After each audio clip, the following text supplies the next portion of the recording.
hosted by the Palestinian Science Center. That's as part of their second annual Return Week. It basically seeks to mobilize Palestinians across the world and our allies to stand up for, to call for, and to reaffirm. To stand up, to call for, and to reaffirm the right of return. I'm your host, Atosa Daisy, and I'm super excited with the very solid panel discussion that we have today with Richard, Mona, and Salim. Before I introduce our speakers, though, I very quickly and briefly want to speak about and introduce the significance and the importance of the right to return. The right to return signifies the correction of the course of justice, not just for Palestinians, but for the whole world. Because if the right to return is not realized, then that is tantamount to legitimizing the rape and the occupation of a people's land. And it's violent process through death, annexation, murder, and oppression of the worst kind. Therefore, on a primary level, the right to return isn't simply about granting Palestinian rights, but the right of humanity to not transgress the boundaries of human rights. In the case there is no right to return, then the biggest shame to have occurred in humanity, that is the death of Palestine, would basically remain in the conscience of the world.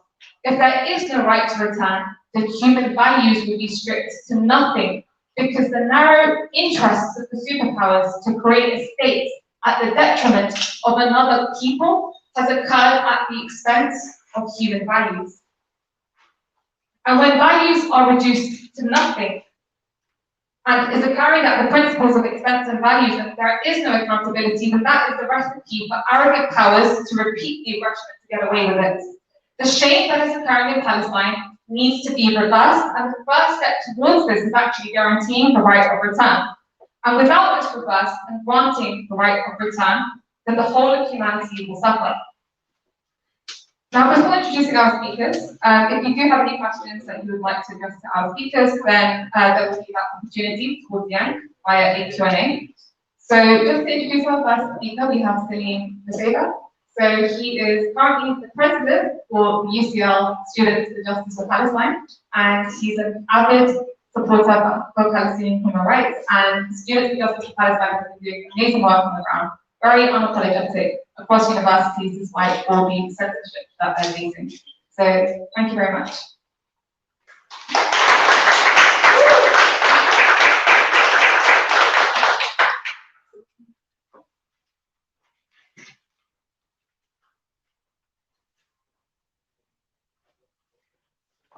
No,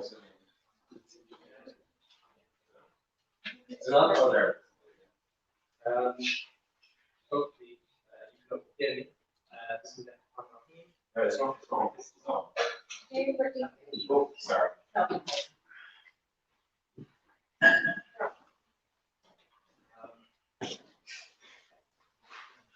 Hopefully, this is working now. It is a great pleasure of mine and honor to be sitting on a panel with such distinguished guests and in such an important gathering today.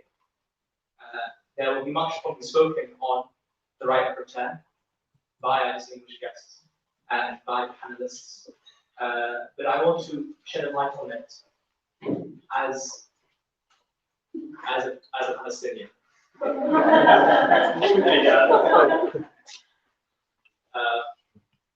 As a Palestinian student, we must first agree upon the principles. And the foundational principle is that there must be an unconditional affirmation of the right to return for every Palestinian outside of Palestine from the river to the sea. There are no ifs, there are no buts. The right of every Palestinian.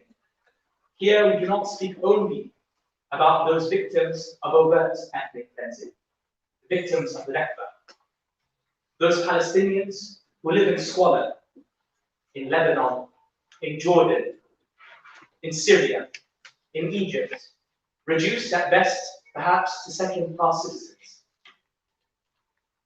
But the right to return for all those Palestinians, who in reality were subject to sometimes perhaps more covert methods of ethnic cleansing.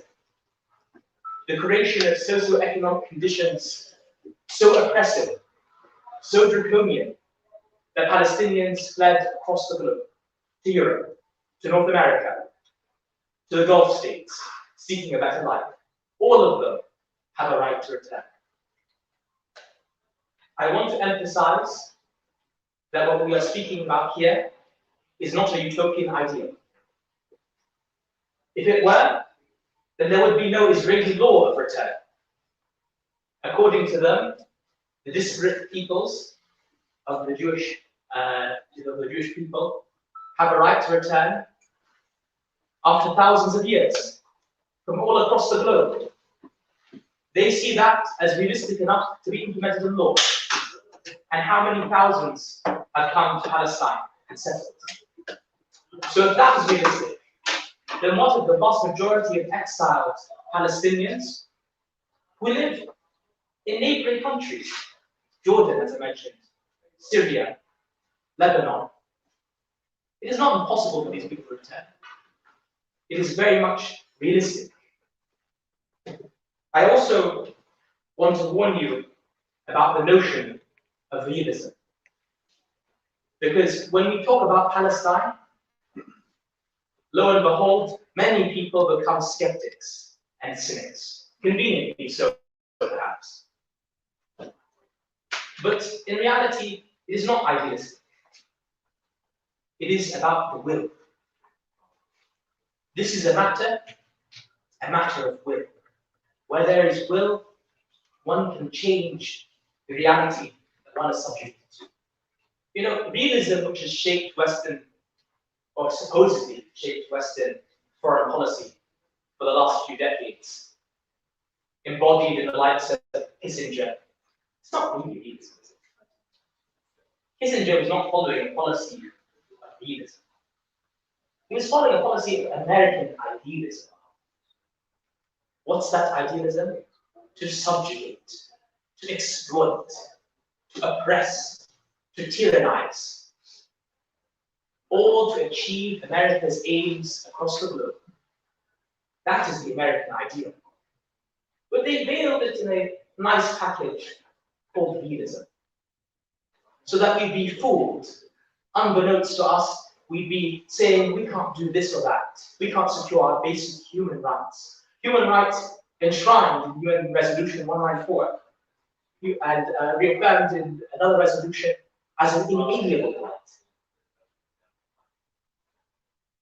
So when we talk about the right of return, we don't talk about something idealistic. And I don't really like the term right to return. It's an obligation to return. It's a duty to return. Palestinians must return. Because to what end has our exodus taken place?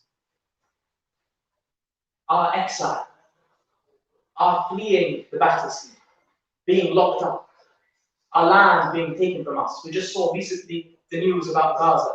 Officially now, I mean, they don't even hide it, the world's largest prison, a wall encircling it.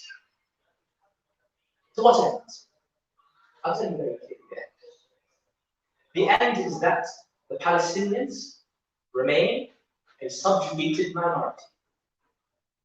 A subjugated minority which Israel can do with as they please. This is the aim. This is why ethnic cleansing took place. And this is why I mentioned as well, or it's perhaps something that one can learn from the difference between the law of return and the right to return. The very law upon which Israelis being able to settle in Palestine is predicated on is a law based in race. It's the idea that Israel is an ethnic state. It is a state based around ethnic and racial superiority. It is an ethno state that we must resist. And the policies that they have implemented seek to ensure that Palestinians are always a minority. And this is at the key heart, at the heart of our message here today, or at least my message here today, which is the idea that the Palestinians must return to their homelands, must rebuild their homelands. They must go back and change that power relationship. It cannot be any longer a majority subjugating a minority. As students, and there's a few of us here, and as generally activists of the Palestinian cause, we must understand that we have particular obligations upon us. Amongst them is to raise awareness and education. It might sound cliche, but when you consider 5 million Palestinians roughly live outside of historic Palestine, when you consider the conditions to which many of them are subjugated, when you remember that many of them, many decades have passed, their homes have been taken, 600 villages destroyed in 1948 alone after the Nakba, then you remember the importance of educating, that we never forget. Because so long as we do not forget, there will always be a standard by which we can hold the international community and the global community. And even if the global community and the international community cease to cast a doubt in our right, in our inalienable right to return, we do not hold too much value to them. Yes, their own United Nations General Assembly resolutions testify to that right. But it's not about whether they are with us or whether they're against us. This is about something that was alluded to, a human right. And it's quite fitting that we have on our panel someone who is from Ireland. Because this is not the story of the Palestinians alone. This is the story of the whole peoples of the oppressed world, what was known as the Third World, and elsewhere, the colonized world. That it would not be inappropriate to now draw parallels, for instance, with what happened in North America, or indeed South America. To know that the plan of the colonialists is to get rid of any opposition, settler colonialism, to change the ethnic makeup, to get rid of the native. The second point is, as I said, to understand that this is not idealism. That is to understand that we are at the vanguard, or indeed we may be the vanguard for this change which needs to take place. Those of us, those here with us today, or those watching, or people who have a conscience all around the world, they are at the vanguard of change, both within Palestine and outside Palestine. We saw this in the protests, 200,000 people or so attended here in London a few months ago. Within Palestine, we saw uprisings from within the Zionist entity. Unprecedented. And just yesterday or recently, we were celebrating 34 years since the first Intifada. Inspiration to us all to remember our role in being that vanguard for change, not believing it is impossible. And third, in keeping in mind ethnic cleansing and colonial projects, reaffirming and reasserting, as I mentioned, the obligation to return. I really want to leave that message with you today. Exhibitions like this, events like this, discussions like this are the first step to recognize what is going on, what so many people are duped by, and then to make that change. When people recognize the injustice, that it is unacceptable on every account, then rest assured, justice will come after that, inshallah. Because then it becomes a matter of planning and organization and tactics, and all that in reality is easy. That's where the politics comes in, and people squabble and people debate. But the principle, that is where the real change comes. Thank you.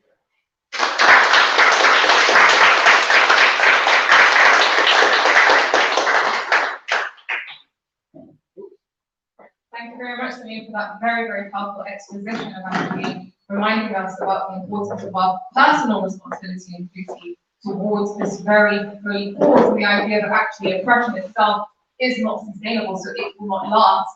And when you have that will, to return, that's evidence in itself that Palestine will be free. And thank you also for alluding back to the root cause of the issue and centralizing it on how it's actually the colonizers. It's America, right, that has taken over the role of Britain. That is the reason that we're in the situation that we are today. Because of course we know that the Zionists are playing things at the hands of the imperialists, and the Zionist project was a way for the imperialists to actually actualize their vision in West Asia. I think even Joe Biden himself once said that if there were no Zionists, we would have invented an Israel, to achieve our goals. So it's not just about them per se, it's the very fact that they will use anything in that way to pursue their objectives. Thank you for listening. Up next, we have Richard. Super excited to introduce you. Richard Barrett is an Irish chief of a for-profit, Solidarity TD, who has been a, forgive me, I don't think I can pronounce that. TD. Oh, yeah, TD, it's like Okay. For the, can you pronounce that? for the door. Is it for the door? That here. Ah, for Dunleary. That's Larry, okay. Constituency. Since the 2011 general election, Boyd-Barrett helped to organise mass protests against the war in Iraq in 2003 as chair for the Irish anti-war movement. He has continuously politically fought for Ireland's Israeli ambassador to be expelled and to place sanctions on Israel for its brutal treatment of Palestinians and its apartheid regime. Thank you so much, Richard, for coming all the way from Dublin to be with us. So we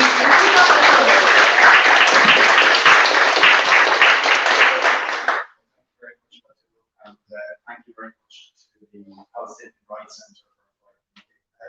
I'm really delighted to be here. I'm delighted to listen to Salem and soon to Mona, who I was informing her she has an Irish name. She didn't realise, which we just discovered means little noble one in Gaelic. So I think she's quite pleased with that. But the first thing I want to say, and I feel particular need to say it, given the way in which those of us who speak up for Palestine in Britain, particularly in Britain in recent years, have been treated and demonized.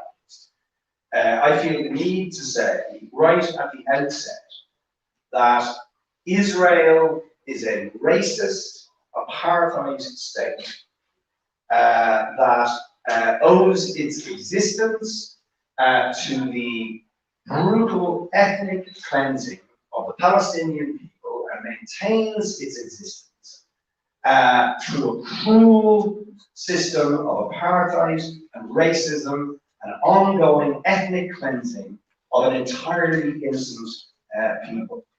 And that to say that is to suggest that to make that statement, that a state of that sort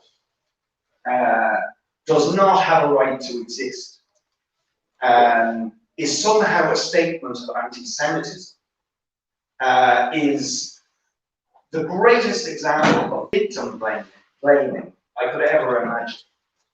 And yet, it seems acceptable in Britain and many parts of the world now to suggest that if you make that statement, you are somehow anti-Semitic and guilty of some crime of racism against the Jewish people, when the absolute opposite is the truth. And I would like really to say to people here or anywhere who suggest that to question the right of the Israeli apartheid state to exist, that it is somehow anti-Semitic, I would like to put that back on them and say quite the contrary. If you have any respect for the memory of the Holocaust and the terrible crime that was done to the Jewish people as a result of a horrendous racist ideology promulgated by the Nazis, if you have any respect for that memory, and if you have any determination to ensure that sort of horror should never be repeated again against anyone, against any race, then you are duty bound to speak up for the Palestinian people and to challenge the right of the apartheid state in Israel to exist. And at the center of that assertion is the question of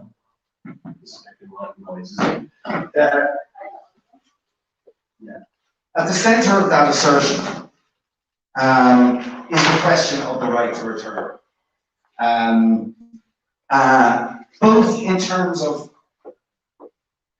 the reality of the Palestinians who were driven out by Zionist terror gangs in 1948. Sorry. That were driven out in a horrendous act of ethnic cleansing, deliberate act of ethnic cleansing, using the most ruthless, vicious, murderous tactics in 1947 and 1948 in Activism, where 700,000 Palestinians were driven from their homes, and then successive waves of ethnic cleansing since then by Israel against the Palestinian people and the establishment of a state that is racist to its core. That is not just racist or apartheid as a result of the policies of this or that government, but that if you look at the issue of return, what you discover is the racism is endemic. It is part and parcel of what the state of Israel is. And it is embodied and encapsulated in the issue of return. Because at the heart of the Israeli state is the Israeli law of return, which confers rights on Jewish people from anywhere in the world at any time who may have no connection whatsoever to the land of Palestine or Israel or whatever you want to call it, who have no connection whatsoever, who can claim the right of citizenship and nationality in that land, but that same right is denied to now 7.5 million Palestinians scattered all around the world or living in refugee camps as exiles, as Salim said, in Lebanon in the most horrendous conditions, absolutely shocking and unbelievable conditions, or in Syria, or in Jordan, or scattered across the world as a diaspora, denied the right ever to return and claim the right of citizenship or nationality in the place where they owe their origins. That is at the heart of the Israeli or Zionist project. Is that denial of a fundamental right to a people who have been the subject of a crime against humanity, which is what ethnic cleansing is and what apartheid is. And that is ongoing and systematic. And there can only be, the only just solution for anybody who believes at any level in human rights, human decency, in international law, in democracy, or who claims to stand against racism, or who claims to respect the memory of the Holocaust and the terrible things that were done to Jewish people. The only thing such a person can say is that that state must be dismantled, just as the apartheid state was dismantled. And that to say that is not anti-Semitic, it is the absolute opposite.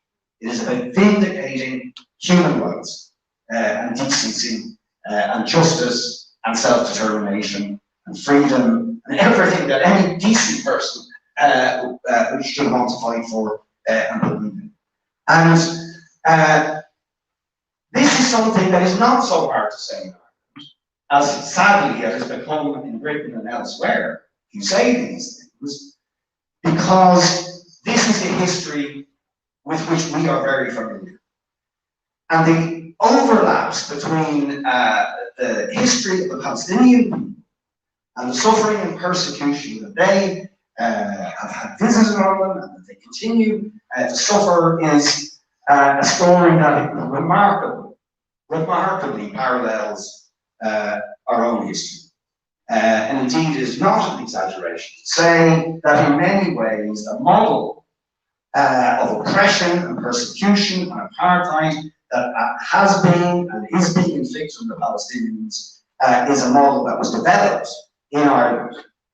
But I will say, on a hopeful note, that even though we had a regime very, very similar imposed on us by Britain for hundreds of years, 700 to 800 years, we have not fully succeeded yet, but we have come a considerable way to uprooting that regime of oppression and dismantling the regime of apartheid that was imposed on Ireland. And really the parallels are quite remarkable. I don't sort of give you a huge detailed history. But the system of colonization, of settler colonization, that is at the heart of the Israeli project, where an empire uses a settler people to colonize and create a division in the country that they wish to rule, in an area that they wish to rule. And that was at the heart of the British project in trying to subjugate and control Ireland, was a policy of divide and rule using a settler population that was planted in Ireland, first under the Cromwellian period and later in the Williamite period. The particular weapon of division that was used then was Catholic and Protestant.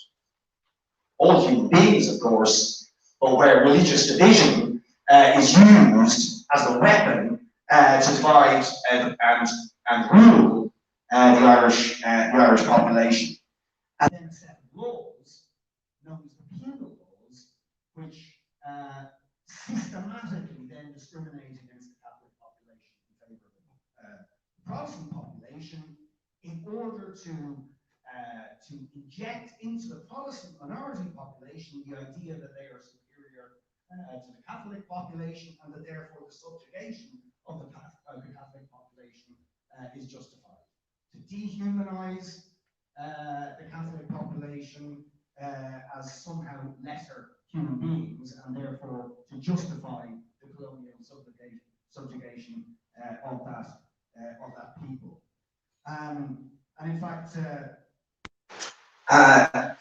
there is a fantastic description by Edmund Burke, who was a British MP, but actually he was from Ireland originally. But he described the penal laws, which were laws very like the apartheid laws that are inflicted on the people of Palestine today, systematic, ongoing discrimination at every level.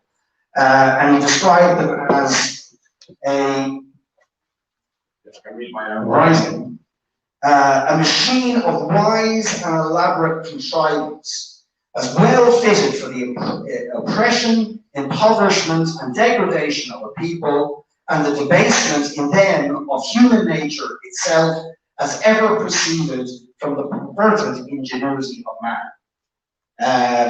A brilliant description, but a description could every bit equally apply to the system of apartheid that is imposed on the Palestinian people. And it is, the parallels become even more remarkable when you consider the Irish Revolution that occurs begins, there's successive waves of resistance by the Irish, again and again and again, resisting British rule, trying to overcome those sectarian divisions that Britain had entrenched in the colonial regime. But when the Irish Revolution begins in 1916, then explodes in the period 1918 to 1921, eventually leading to at least driving Britain out of most of the country, but critically resulting also in the partition of Ireland between the Republic in the south and the north, where there was a predominantly Protestant population who remained loyal to the empire. But the Governor General of Jerusalem in 1936, a man called Ronald Storrs, who was the first Governor General of Jerusalem since Pontius Pilate, appropriately enough. When he described what the British project was, this is just 10 years before the Nakba, when he described what the British project in Palestine was, he said that the Balfour Declaration and British support for the Zionist movement was with the intention of, quote, creating a loyal little Jewish Ulster amid a sea of potentially hostile Arabism. Ulster was the northern part of Ireland that was partitioned and where the settler Protestant community who remained loyal to Britain were concentrated.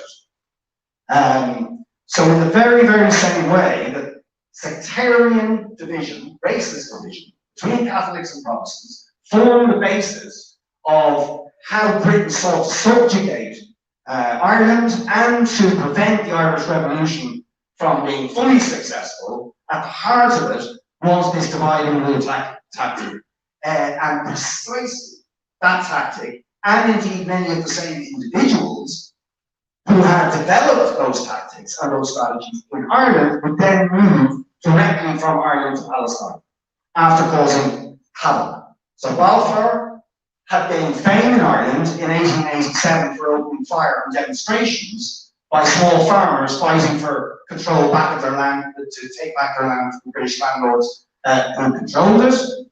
And the notorious Black and Tans and auxiliaries were these vicious troops, many of them convicts, murderers, were sent into Ireland to try and push the revolution between 1918 and 1921. Where were they sent? Immediately after they finished doing their dirty work in Ireland, they were sent to Palestine to try and suppress protests, strikes, and demonstrations that were happening in Palestine. So we are very familiar with these tactics. And I say to anybody who condemns the resistance of the Palestinian people against those sort of tactics of divide and rule, of racism, and so on, that for you to deny the right of Palestinian people to challenge a regime like that is as obnoxious and as ridiculous as it would now be to claim that the Irish had no right to resist the regime of colonial oppression that existed in Ireland. And of course, it's not so long ago that people in Britain did. The establishment in Britain did deny that right and sought to demonise people who resisted that regime. But there's very few now who would say that there was something sectarian or wrong about the Irish people seeking to end British rule in Ireland. And it's funny how in my lifetime that has changed. And it should be a matter of hope for those who are fighting and supporting the Palestinian cause to consider that.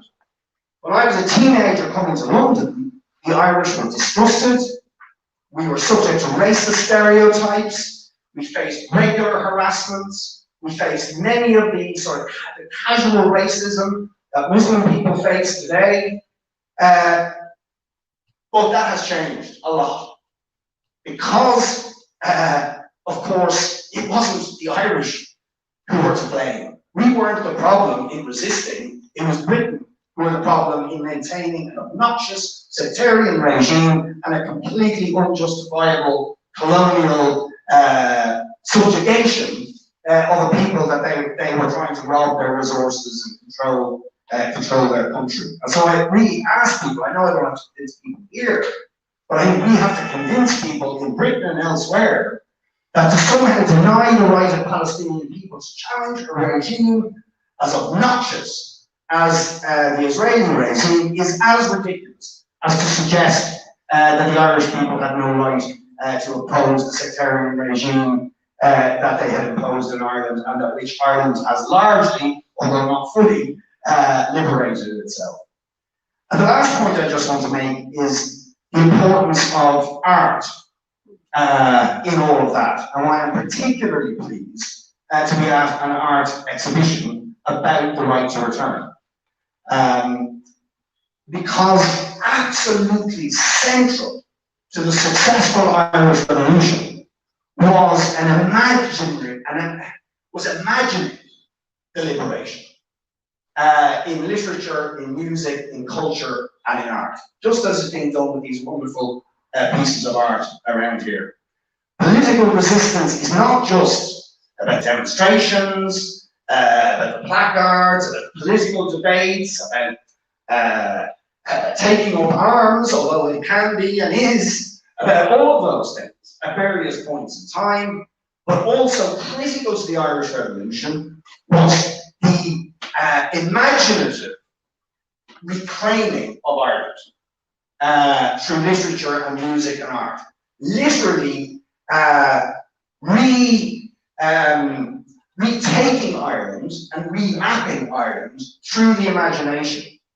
And one of the people who best understood this was a fantastic Palestinian intellectual. If for anybody who hasn't read him, I really would encourage them to do so, was Edward Said.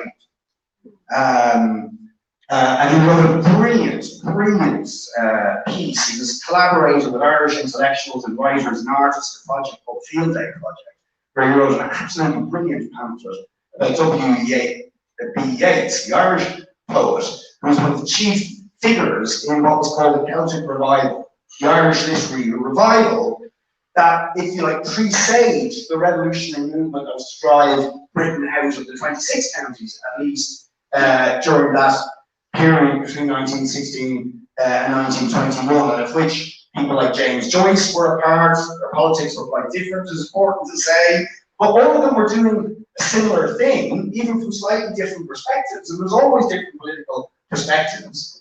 When you're involved in a project of decolonisation, there's going to be debates. There was people with religious ideas, there was people with secular ideas, there was people with right-wing ideas, there was people with left-wing ideas.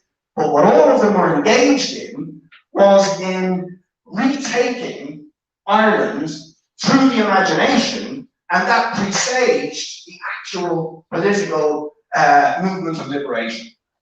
And that's what I think an exhibition like this is doing, and why it's such an important part of the project of liberation for Palestine, and why I'm so delighted to be here. And I want to finish on that note with a poem from W.B. Yeats that was written in 1919, just after the horror of World War I, a war where 14 million people were massacred across the world by the very imperial powers that were sponsoring colonialism in Ireland, that were sponsoring colonialism in Palestine, and W.B. Yeats, whose politics sometimes were problematic, to put it mildly, but he nonetheless sensed in this terrible upheaval and sometimes in the horror that was witnessed at that time, that some new forces were rising that were going to change things, transform the world and challenge the world that had produced that horror of war and colonialism. And I'm just going to finish by reading that, because I think it's kind of appropriate that we're discussing art, or looking at art. So the poem is called Second Coming, and it has a particular Palestinian reference at the end, which I particularly love.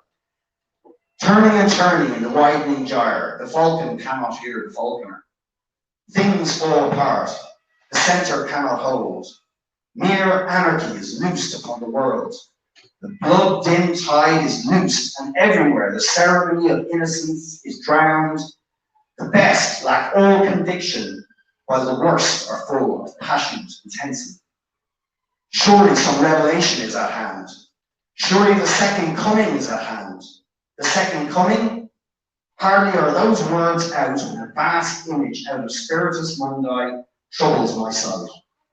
Somewhere in sands of the desert, a shape with lion body and the head of a man, a gaze blank and pitiless as the sun is moving its slow thighs, while all about it feel shadows of the indignant desert birds. The darkness drops again, but now I know that 20 centuries of stony sleep were vexed to nightmare by a rocking cradle. And what rough beast, its hour come round at last, slouches towards Bethlehem to be born.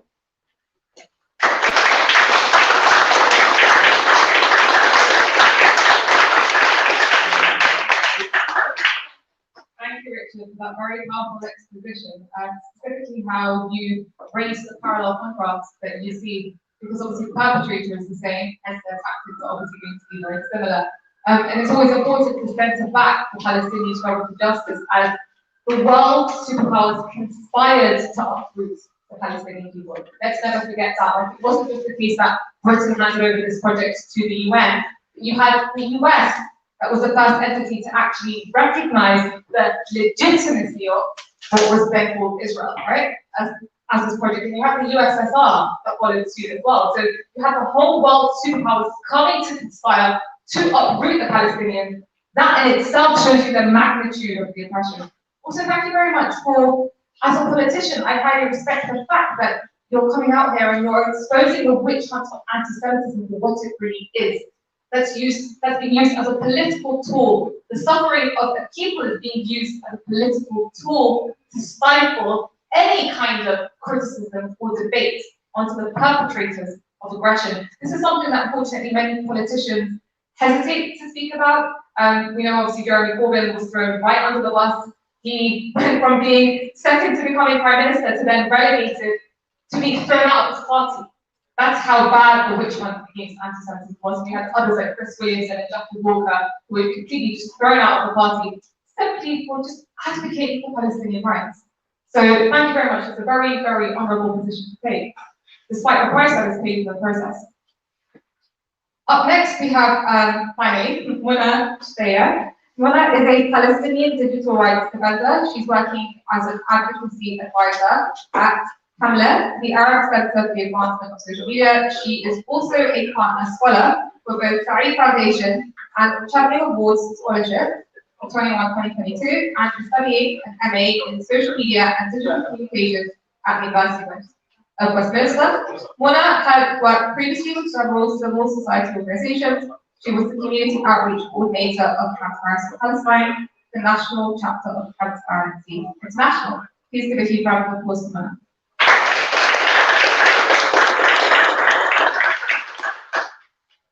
Thank you for the introduction, and thanks for having us here today. I don't think I will start from the right concern, as the both great guests were talking like greatly about that. But I will start talking about what should we do as a young Palestinians till we return from now. As a digital rights defender, I see that the situation in Palestine is much more complicated than any other part of the world who have previously had a social colonialism, because we Palestinians are really fragmented all over around the world. Even Palestinians inside Palestine, we are not sitting together around one table to talk together about our struggle or about our common problems, because we have different kind of problems. We have the political split between West Bank and Gaza Strip, and also we have the state colonialism that is imposed on us on Palestinians, and it's also impacted Palestinians of Israel. And because of that, today we have to sit together and we have to utilize social media, which is my background as a digital rights defender. We have to open or to use the social media platforms as a networking tool to speak together, just to know what Palestinians around the world are suffering. Because Palestinians in Lebanon are suffering from different problems than Palestinians in the West Bank, totally different from what Palestinians in Gaza Strip, and I believe it's also totally different from Palestinians in Israel and other Palestinians around the world.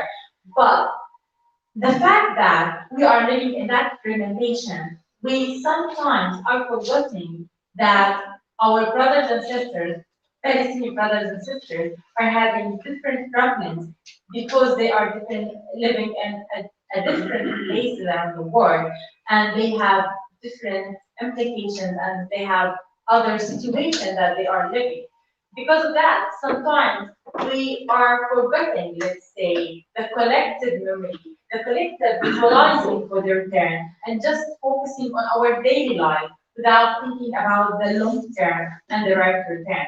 And because of that, today is the day where we can start thinking together to visualize our return, to speak together, to understand what we want. What is the future of Palestine and future of Palestinian people? What kind of return we want as Palestinians? I believe the young generation, the Palestinian young generation, who have never ever elected our people, our representatives, unfortunately, and even our PLO, which is the only representative for the Palestinian people, which have never ever have elections for that. We at least should think about that. Should think what kind of PLO do we want, and do we have actually now? What kind of future do we want as Palestinian? The majority of Palestinians are young Palestinians, but who is taking decisions on our behalf? Most of them are people over 70. While over 70% of us are under 30. So that's shameful. We should think together what future we want for Palestine. So we can visualize our return, so we can think about our return, so we can at least think what kind of Palestine we want. We don't want to go back again to political split or to some kind of split based on religious or on ethnicity or in any other discriminatory basis that our brothers and sisters in the Arab world are having because of their regimes, oppressive regimes. We want a free Palestine. We want everyone who's living between the river and the sea to live in equality, justice, and freedom. And because of that, we should start debating. Today we should start discussing with each other what kind of Palestine, what are our common principles. Let's forget our differences because we might disagree on specific things, but we have a main thing, which is liberating Palestine. And because of that, we should today start talking about that. Having said that, I can't ignore what kind of digital oppression we as Palestinians are facing on a daily basis. May is not far away from now, where most of the Palestinian content on the social media platforms was taken down or was shadow banned from the social media platforms. That's not a recent phenomenon that we are seeing. That started decades ago when the Israeli government have established the Israeli Cyber Unit in 2015 in order to monitor and to document the Palestinian content on the social media platforms, where they are reporting massively to the social media companies to take down the Palestinian content. And that's disastrous. We are forcibly displaced from our homes on the ground, but we are also oppressed on the digital space. So no Palestinian can share the human rights violations that we are exposed to on the ground. We have observed that during May, but we also were different from that from the previous years. Just think with me, I'm thinking loudly with you. In 2016, the Israeli Cyber Unit have reported over 2,242 cases requests to the social media companies. Having request does not mean one piece of content. Request is a message which can include hundreds of pieces of content. So that was developing till the past year, where they have over 20,000 requests to social media companies. And I believe this year is way higher than the previous year with all the political escalations that happened on the ground. So we can't also talk about communication online, ignoring all the surveillance that is imposed against Palestinian activists and human rights defenders, which I believe you heard and read about what happened over the past couple of months with the Palestinian human rights defenders, Palestinian human rights organizations who were designated as a terrorist organization by the Israeli government, and they were spying on their employees. using the biggest spyware, which is related to the NSO. We can't speak about surveillance and mass surveillance without thinking about the intersectionality, which Richard had started.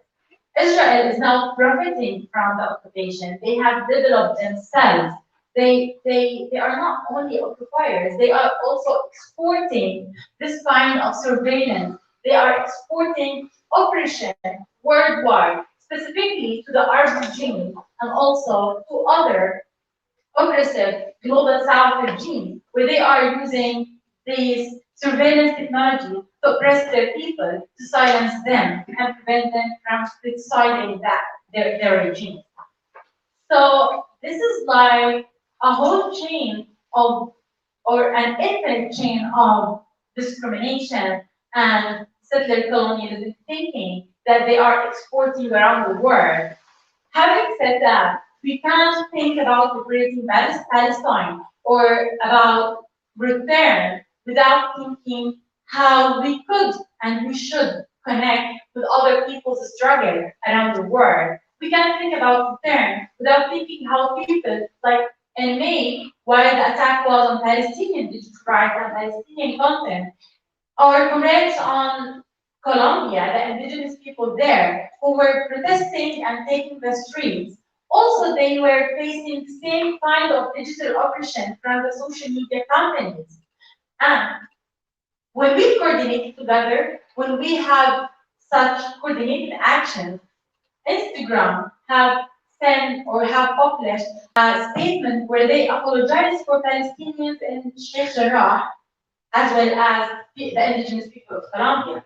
And that's like a very recent and a very clear case where we should coordinate our struggle alongside other people, other oppressed people in the region, but also in the global south, so we can think together what kind of return, but also what kind of freedom that we are seeking. That's very important, visualizing that. Today we are sitting in art exhibition. All these beautiful artworks and pictures, if they were on the social media platform, they might be taken down. But there was one very important thing that happened during May, which helped and shift the Palestinian narrative on the social media platform, which was how our allies around the world were amplifying Palestinian voices, amplifying Palestinian content. They were sharing, retweeting, and echoing our voices in their communities. They believe in this human rights cause where they should support Palestinians. I believe we should build on that. We don't want the Palestinian cause to be a trendy cause where it's up only in May and now no one's talking about that. We should keep the momentum. We should keep mobilizing and organizing Palestinians between ourselves, but also with our allies and other progressive movements around the world, specifically with the oppressed people, because we feel them and they feel us. Having said that, we should start from now as Palestinian young people and as a progressive young people around the world, thinking together what kind of return we want in Palestine. Thank you.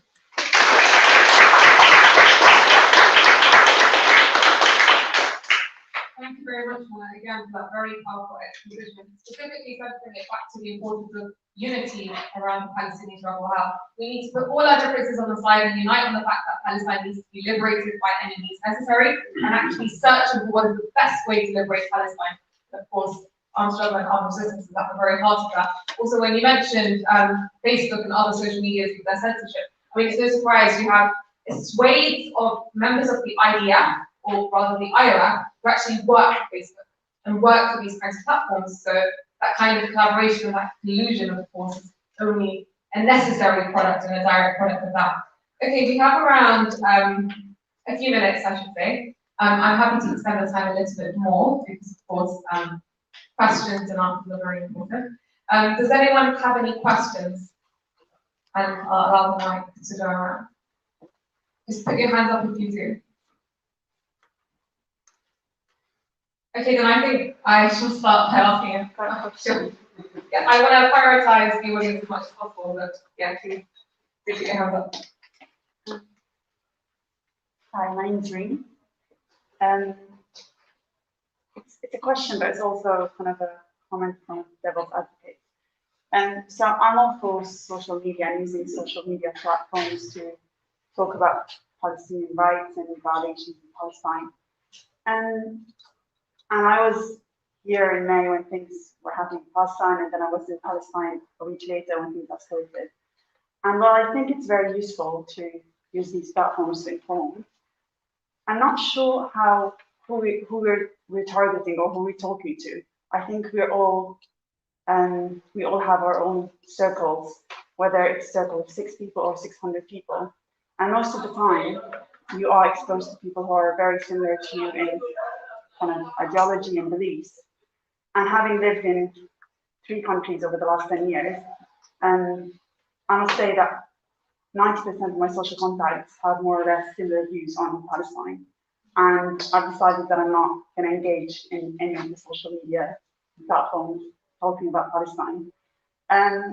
So that's kind of me thinking, what can we actually do with that? And my second question is to the rest of the panel. As Palestinians living in the UK, what can we actually do to support Palestinian rights in Palestine?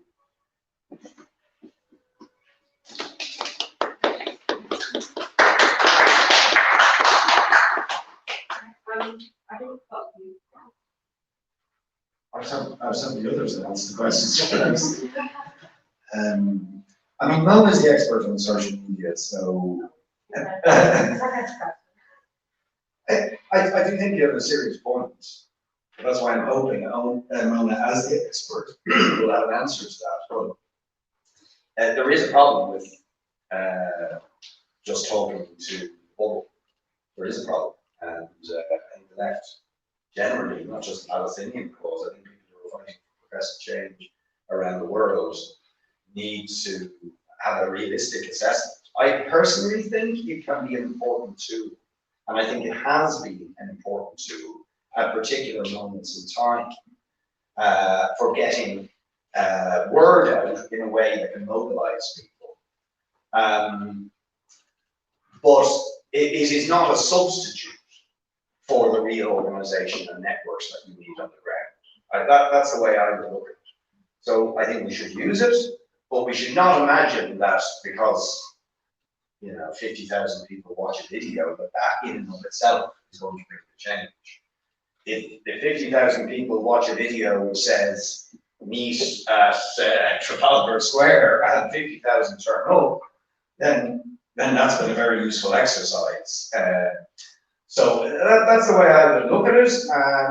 And also to win certain battles of ideas, as long as you are genuinely reaching out to people beyond yourself. And I think that's the other thing, isn't it, is that we have to win arguments. The arguments are different sometimes in different places. I think the argument in Ireland is slightly different from where it is here, because even the most conservative, really, in Ireland, with almost very few exceptions, would at least feel the need to articulate solidarity with Palestine. There's a problem in pushing them to action, and that's where the debate is in Ireland. So there's a general acceptance that the Palestinian people are being treated with cruel injustice, they are oppressed, what's happening in Gaza is criminal, that the apartheid wall is, it's an obscenity, and that the Palestinian people have suffered. But what can we do about it? And the Irish government sort of says we're limited because of the European Union and so on. But they speak, if you like, a little bit better than other leaders. So we've got a particular battle here. In Britain, I'd be keen to hear from you, but I certainly think the battle here is we have to absolutely nail this nonsense that speaking against the apartheid regime is anti-Semitism. And I think, frankly, the left, I'm sorry, in a way, I would have been interested to hear what Shtaya had to say, but I think Labour failed the test badly when they were attacked in this way. They should have come out much more, in a much more forthright, confident way and said it is precisely because I am against racism that I oppose the apartheid state.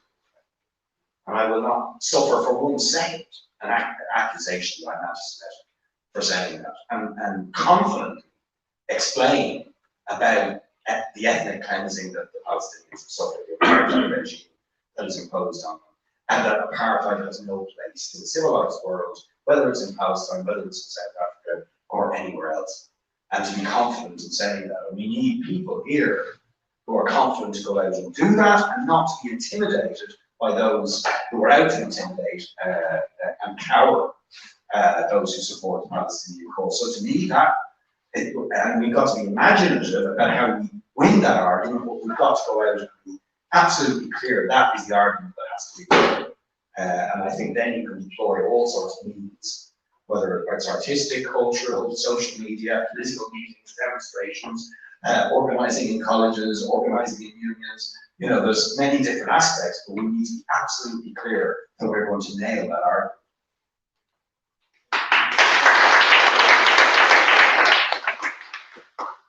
So there is 2 points related to social media thing. The first one is the social media puppet, which is basically, we call it the echo chamber, where social media is isolating people, or they are making like a gathering for like-minded people to meet each other and to share their content. But let's be honest, that matters. We can't ignore that. We keep talking about that during the advocacy sessions in front of the social media companies. But when we are talking about digital oppression, then we should fight back.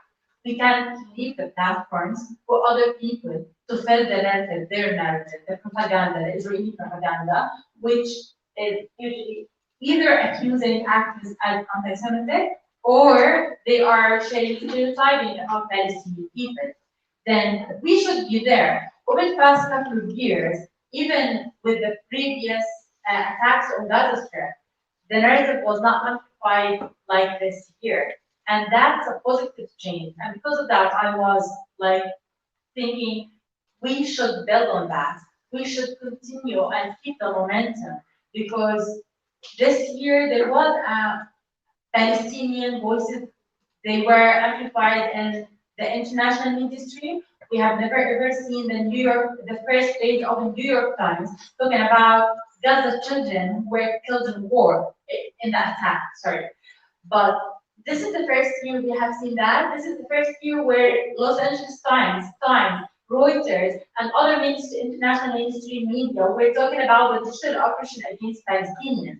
And that matters, because on the long term, this is a change in the social media companies' policies. And because of that, I believe we should keep resisting on social media platforms. We can't create this kind of gap. It's already created. It's already, if we just look at the Palestinian content, there is a gap, because not everything is felt there. Who's our audience? There is a mislead for the Palestinian mobilizing and organizing on the social media, and luckily nowadays the young generation, are much more aware of that, and we are trying to mobilize and organize ourselves, and I hope we can build on that and continue working on that. There is something very important when talking about that, is what kind of audience of content, but also who's our audience, because sometimes people thinking of writing on social media just for writing or just for sharing, and they, for example, they see copying and pasting specific hashtags, which really do not do anything, or it has no effect. People should understand how to utilize digital tools, including social media, in order to mobilize other people. And because of that, like civil society organizations, including our organization, Hamlet, our Center for the Advancement of Social Media, we were sharing some tips for people. Don't share only hashtags, just write a story. Try to use other languages, because we don't want to mobilize Palestinians. We want to mobilize other people, other allies, or sometimes like people on social media when we are looking at them from a Palestinian perspective, we see pro-Palestinian, anti-Palestinian, and there is some neutral people who don't have any kind of position from the Palestinian cause. And our mission as a young Palestinian is to try to attract them and to convince them with our ideas, with our discussions, and try to build on that. I hope that's convincing for you, but I believe on that. Convinced, I'm just trying to convince everyone else. Sorry, despite the fact that I don't believe only on digital activism. I believe there should be a harmony between the digital activism and the offline. I should stress on that because people usually misunderstood the digital activism and they think digital activism is just sitting in front of your laptop and just try to post without having any kind of organizing or mobilizing on the ground. I hope that's convincing.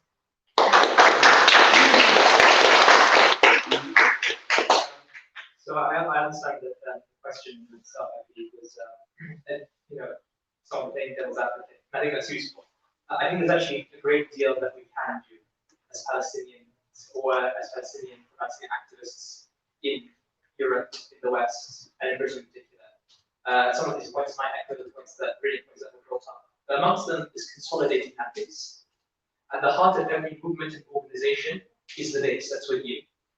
And then those we're trying to reach out to. It requires a dual-pronged strategy of consolidating that base and then reaching out to those who are in the gray area. This also requires that organizationally, we have to consider unification upon principle and upon common objectives.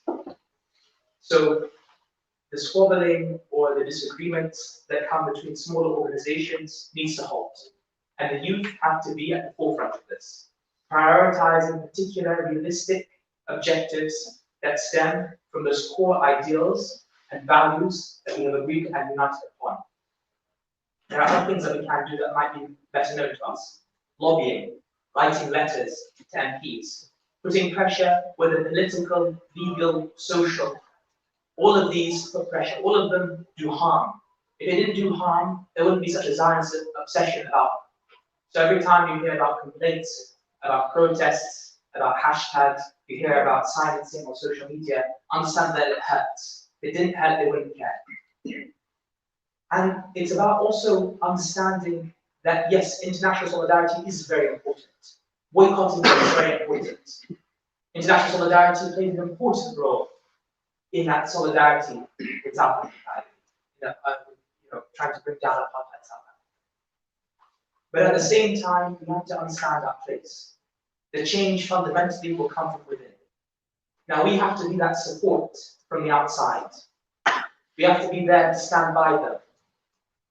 But fundamentally, there's only so much that we can do. It is the Palestinians that will make that final change, that will deal that final blow to Zionist apartheid regime. But we have to say to them that we're here for you. And in your times of weakness, or in times where others cannot speak out, we will speak out for you. It's also a matter of passing on the ideas to the future generations.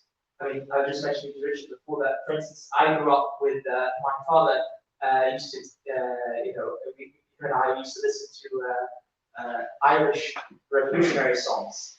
So, for instance, A Nation Once Again was a favorite between me and my father, and it still is. And it's one that I love. And it was that I grew up with that, A Nation Once Again. And the Irish did achieve it. And it might sound odd what I'm about to say because of the mix of cultures that accept it. Inshallah, I hope that Ireland, all of it becomes a nation once again. A united nation. But because I grew up with that, I think that must have had a role. I imagine it had a role in me today doing what I do.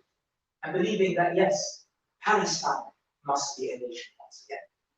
And I think that we should not retreat, even if we feel that we're only reaching a certain particular crowd, or consolidating that base. And also, even within the pro-Palestinian crowd, and I'll conclude with this, that actually within the Palestinian crowd, there is convincing to be done. Convincing within the Palestinian crowd that, for instance, a two-state solution won't cut it. It just won't do. Let's throw that idea away. That was a terrible idea. I don't know who came up with that at some point in time. But let's just make sure that that hasn't just gone into the garbage can, that's gone into, that's just completely far away from us as possible. So convincing people that, for instance, it's not a conflict. Convincing people that a two-state solution is just not on the table. Convincing people that the corrupt leadership do not represent the Palestinian people or the Palestinian cause. These are all battles that we have to face even within the pro-Palestinian sector. But yes, I think it's not a matter of despair. I think there's much that we can do in our own respective ways, whether artists, poets, political activists, scholars, academics, we all have our role to play, inshallah.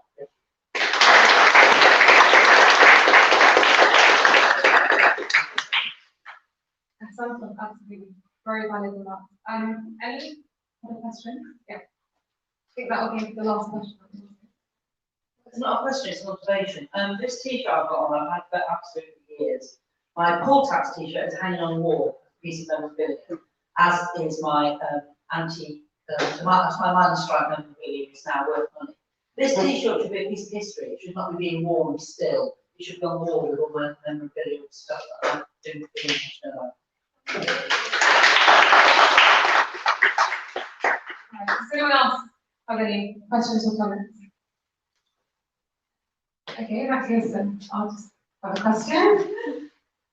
So the Nakba reminds us that international law is predicated on the aggression and the ethnic cleansing of the Palestinians, since it was international law that recognized Israel's right to exist. We know that it was through the birth of the UN. The UN legitimized 55% of that land and called it Israel, like blatantly, like it couldn't be any clearer, despite the fact that those settlers, despite being settlers, were only 35% of the population. How can we reconcile the idea that international law recognizes Israel? And it's interesting, in 1948, there is a recognition for those borders. There's a recognition that even the Nakba itself isn't recognized, like, let's be honest, right? There's a recognition that 80% of historic Palestine is quote-unquote Israeli, but in 1967, when the Nakba happened, and you had the occupation of Gaza, the West Bank, the Sinai Peninsula, and the Golan Heights, that was rejected. Those territories were considered illegal. That remaining 20% is illegal. So sometimes I feel like when we're protesting and we're advocating for Palestine, but our yardstick becomes international law, okay, well then they'll tell you that international law recognizes 80% of historic Palestine belongs to Israel. So how can you reconcile that idea of international law with actually the liberation of all of Palestine? I shall ask this question to all of you, beginning the vote to get. That's okay. Those are difficult questions. Well, I always say, even under international law, Palestinians are being denied their rights. In other words, I would always be slightly qualifying in my belief in international law as a key yardstick for what's right, what's just. So I would try and win the arguments on the basis of justice and truth, and not just international law. So I always use that word, under international law. And I think that's important for the reasons that are being alluded to in the question, is absolutely the United Nations is culpable in the partition of Palestine. And that partition was a disaster.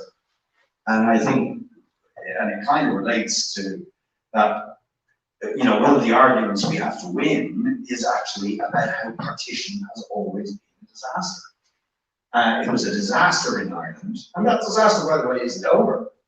You know, I mean, things have significantly improved because it was challenged largely successfully in the South, although the ramifications of partition still reverberated in the Free State. And of course, in the North, they continue to reverberate with an institutionalized sectarian system that's not dissimilar to Lebanon. We were talking about Lebanon, where sectarianism is institutionalized. Now, the sort of overt sectarianism and racism that was characteristic of the orange state, of the northern state, is now not legitimate anymore, but it still persists. And I think most people know that. So I think Ireland, in a way, is a good example to point to and say what a disaster partition was in Ireland. And I think most people, even some who are maybe aren't quite sure what they think about Palestine and Israel, are a bit confused. And I think what Mona said about trying to reach that middle group, you know, who can recognize there's a problem and recognize that Palestinians are suffering, that some of the things Israel do, or they can see are overtly horrendous, but then somehow get pulled by the idea that, oh yes, we can't question Israel, that would be anti-Semitism. I think we need to remind them that at the heart of that is a partition along ethnic and racist lines, and that that is a bad thing in itself, and the UN was guilty of it. So yeah, I don't think we are required in referencing the right to return, of saying that the UN developed international law is the last word on justice. It's not. And indeed, the UN have made some other pretty horrendous mistakes, most notably the Gulf War in 1991 to name another one. And you know, you could go on through the list. And I think we should obviously remind people that the UN remains dominated by the major imperial powers and fundamental problems with the way the United Nations is organized. That's not to say that the principle of having an international law and having a sort of, you know, international solidarity in the pursuit of justice is a good idea, but the United Nations has a long way to go in actually achieving that. So, hope that answers the question. It's like holding them to account on their time. I think so, yeah, I think so. But also, yes, exactly, recognizing that they have fallen short very considerably.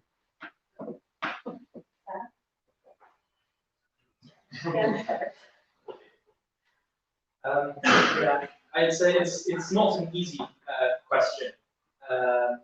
It's one that requires that we understand the history, perhaps, of international law, the history of the UN, as we alluded to, the idea that these are institutions, although they are well-meaning, perhaps more well-meaning than others, that were established by colonial powers.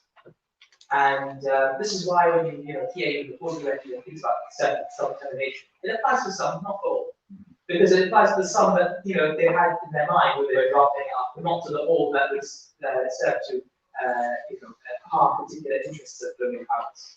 I think we are with international law so long as it corroborates and stands by our principles and our values. Those values of decolonization, egalitarianism, and when we find that they come into direct conflict with that, we then obviously stand by our principles. And I think we'll mention that. And things even such as the particular functions of the UN are completely unacceptable to the peoples of the world because it serves as a vehicle of oppression. And we see that very frequently, and many countless thousands of lives probably are victims of these institutions, and that embody that spirit of colonialism and racism to varying degrees, because it's inevitable that particular institutions or laws instituted by peoples with particular agendas are going to reflect those agendas, even if it is not overt in the word of the text of the law itself. As well as this, and you have particular contradictions. There was a UN resolution, for instance, that recognized racism, right? Until Arafat took those capitulated, right? Which is another, damnation of them as traitors. But I mean, regardless of that, that comes with contradiction because if the UN then accepts that Zionism is racism and Israel is the manifestation of Zionism, that means Israel is a racist state.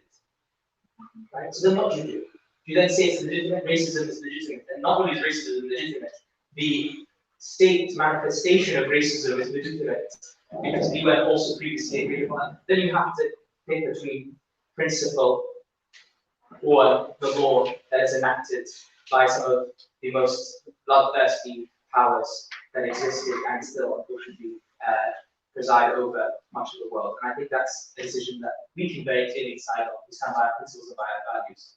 But we have to be consistent on those and ensure that people are consistent on those values and those principles, and don't just go by what they said as well. Because this comes to another question, which is the issue of when is it just to resist the law? And when it comes to matters of oppression, when it comes to matters of subjugation, when it comes to matters of genocide, of ethnic cleansing, of racism, civil disobedience is not a choice, civil disobedience is a duty.